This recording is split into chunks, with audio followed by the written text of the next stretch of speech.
Good morning everybody, happy weekend and I hope you're well. I was going to do a brief video this morning on intuition and how to use it because I'm getting asked more and more questions about how to get on that journey. So we all have intuition and we may be using it and just not noticing because it's so normal to us, it's just a normal part of us, which it is. Or we may be putting roadblocks in the way to using intuition because we simply don't believe we have the gift.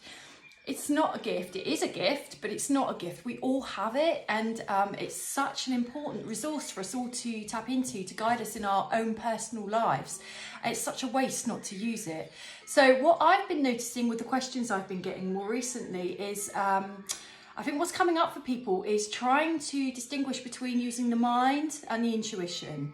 And there's a bit of a struggle with that. Well, there is a bit of a journey in that, and it does have to be gone through, because for me it was to learn a level of trust of my own intuition. So I had to work out what was intuition and what wasn't, and understand the difference. And that took a while, because what was coming up was I wasn't actually trusting my intuition. Seemed to be able to trust it 100% for other people, but when it came to my own self, using it for me, I seemed to have blocks in the way.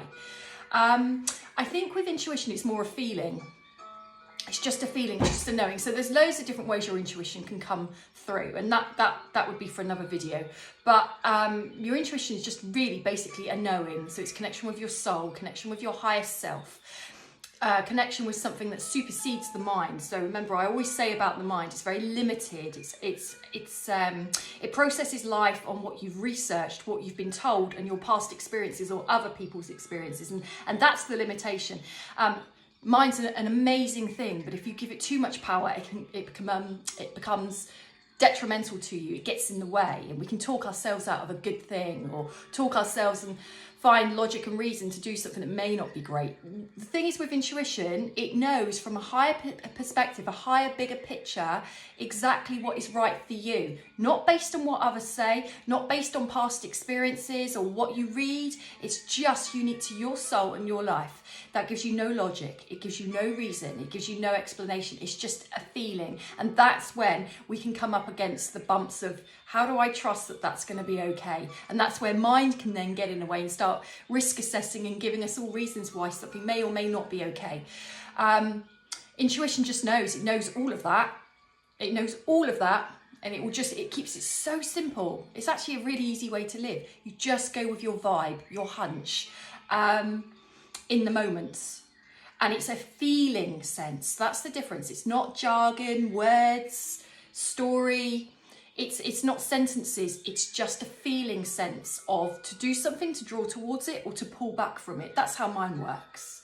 And yeah, it's like any skill you have in life. You have to keep using it and honing in on that skill to sort of chip away at it to make it exactly what it needs to be for you, to get it practiced, to get it flourishing, to get it automatic. Because you may find that your mind is more automatic than your intuition initially, because if that's the resource you've used always to direct your life, that will be the automatic one that comes in. That's great, give mind a say, hear what it has to say, but then tune in at the same time and go, okay, mind thinks I should do this, but what do I feel I should do? And that's the difference. And I always find that my mind and my intuition 9 times out of 10 have very opposite ideas about what I should be doing. And my previous experiences in this life of going with what my mind say actually kept me really limited, really held back, really cloned to be everybody else, which wasn't my calling.